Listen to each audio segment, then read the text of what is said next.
Naruto stands among the few shonen anime to have the protagonist wishing for a job in government. The 5 Kage, or the 5 shadows, are the leaders of a given village. Though the more you think about it, the less sense the whole system makes. It's probably a good thing Naruto always stated he will become Hokage one day, and not how.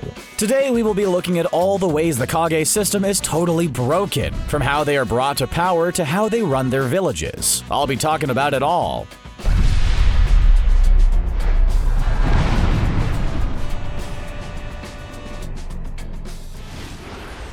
The phrase "might makes right" is a flawed and unhealthy mindset in the real world. But it's more than okay in the world of shonen anime. Whether in anime or in real life, a leader should be a well-rounded individual, and not just the most powerful or strongest person in a given city or country. Yet in Naruto, the Kage of a given village is usually just the strongest ninja. Yes, much like President Camacho in Idiocracy, the leaders of these powerful ninja villages are picked primarily for their strength. The person in charge of maintaining the village, dealing with public relations, deploying ninja, and being an overall leader. Sure, there are benefits to being powerful. You can protect your village better, for starters. Years of battle experience and military training can help in a lot of situations. However, when there's no armed conflict that requires boots on the ground, a leader needs tact and cunning. They need diplomacy above all else. So no, choosing the most powerful ninja to run your village is not the best idea in the world. Perhaps if it was more of a cabinet position or part of a larger system, it would be better. Now that we thoroughly understand nothing about how Kage are chosen, aside from who can throw out the best ninjutsu, there's also no defined role for them. While it is generally understood village Kages are supposed to lead, the term lead is very open-ended. Do they delegate to other ninjas? Do they get involved in certain programs? From what we're shown, the 3rd Hokage is very involved with the orphan programs in the Leaf Village. However, Tsunade, the 5th Hokage, was more concerned with the ninja organization. So yeah, it would appear the leaders of these villages can do pretty much anything they want. Look, we know a show like Naruto is not really concerned about getting in the weeds of the government structure of a magical ninja village, but when your main protagonist's dream is to one day rule over said village, he better have a pretty clear goal in mind of how he wants to do it. Of course, we see how Naruto acts as Hokage in Boruto The Next Generation, and, well, his behaviors haven't really changed all that much from when he was a ninja. So I guess whoever becomes Hokage just is a Hokage and nothing really changes. The ninja world is far from democratic. The position of Hokage was created first by Hashirama to try and bridge the divide between Konoha and Madara Uchiha. But when it came time for the people to choose their first Hokage, they chose Hashimara instead. From then on, the next Kage was chosen as a successor by the current Kage, or was chosen from the strongest in the village if no successor was chosen. This is what is called nepotism, and it's an ugly reality in both the fictional world and the real one. People aren't chosen by their merits, but by being related or close to the people in charge. So with a system like this, an entire village is run like a family-owned business, where the boss just picks who will replace them, and it's usually just their family or best buddy. Heck, the 2nd Hokage was just named as the first was bleeding out and nobody questioned it. When leaders are chosen through nepotism, you're not getting the best by default, but rather just the current leader's favorite, which is not often a worthy replacement. Everybody has secrets, and a ninja is tasked with keeping a lot of them. I mean, it was practically their jobs to be spies and assassins in feudal Japan. Still, as the old saying goes, secrets are no fun. And while it can be important to keep secrets from those you care about and to protect them, oftentimes those good intentions can lead to some less than stellar results. Let's take Naruto's dad, for example, Minato. He saved the whole Leaf Village from the Nine-Tailed Fox, but his lineage to Naruto was kept hidden. Hiruzen, the 3rd Hokage, was aware of this and still kept it from Naruto. Minato's son was ostracized and made a pariah in the community, and Hiruzen did nothing and let it continue. For someone who's so involved with his community, that makes no sense. Why not tell him? I know it makes for a dramatic reveal way down the line of the story, but I don't think keeping the identity of Naruto's father from him was justified at all. And I don't want to hear about how it was for his own good or whatever. It probably would have helped Naruto to learn a little bit more about his dad and the whole fox thing. Remember when I talked about how a leader needs diplomacy in order to lead? Well, this is where that diplomacy comes into play.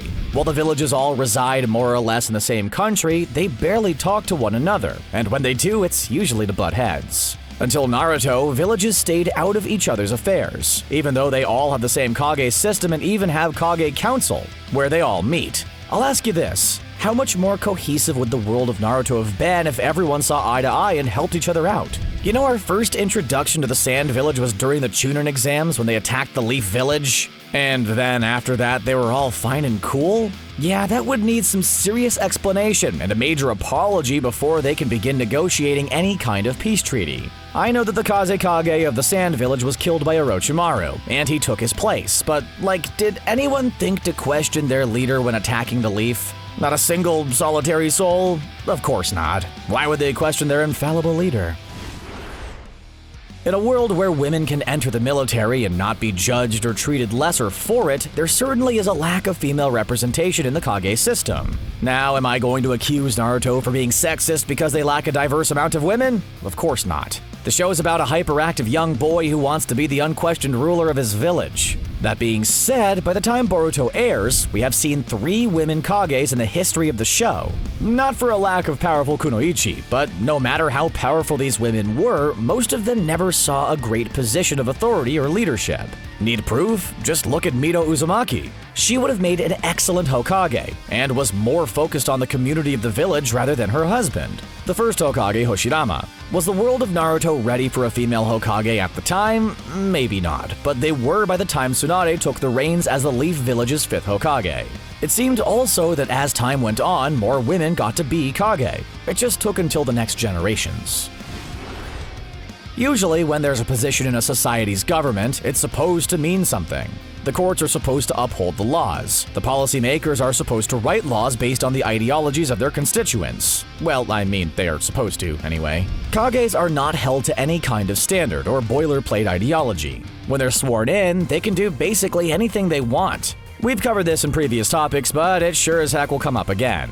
But Kages are basically dictators. They don't need to listen to the will of their people in order to rule. I mean, it would be nice if they did, and some Kage do listen to their people and protect their village, but there's not any set of law or standard that says they have to. If a village is lucky, then they'll get a Kage like the Leaf Village 3rd Hokage. He was mostly a good man, level-headed and wise beyond his years. Or villages cannot be so lucky and end up with people like Yagura Karatachi. I'll get into some details about this one, but there is a reason his village is known as Bloody Mist. I've already touched upon how the leader of these ninja villages is basically chosen because they're the strongest or the most powerful. The flip side of that is the Hokage has too much political power on top of having too much physical power. Like, who checks the power of the Kage? Another Kage? Nope, not really, since they're in charge of another village entirely. So these villages are basically run like dictatorships or monarchs. Really, it's hard to tell. When you're unmatched by power in your village, who's gonna stop you? Who's going to speak to your bad ideas when your word is literally law and you won the lottery of having the best ninja magic powers? This is why governments have checks and balances, so that the one ruler at the top doesn't screw it up for everyone else with one bad law or one bad mistake that everyone else has to suffer for. If there were a hierarchy of power or other branches of government, situations like the Village of Bloody Mist didn't need to happen. I'm sure a board of education would not approve of death matches as a means of graduation. Politics can be a handful sometimes. Scratch that. Did I say sometimes? I meant always. Even in a fantasy ninja world, the leadership roles can be intimidating and downright terrifying for some. Just in the Leaf Village alone, we saw 3. Count them, 3 leaders who at first did not want to be Hokage. Naruto's over here training and working hard to become Hokage, and there are 3 other people who were literally handed the title and didn't want it. We have Hiruzen, then Kakashi for that brief time he was Hokage, to Lady Tsunade, which she needed a whole arc just to accept that she was Hokage. With a system this deeply flawed, you can't help but feel a bit of sympathy for these characters. If the candidate you chose straight up doesn't want the position, that should be a clear indicator that you got the wrong person for the job. A leader should want to lead their people when chosen or elected. It takes a special kind of person, some might say a crazy person, but good leaders rise to the occasion and have the desire to help, while others need to be coaxed.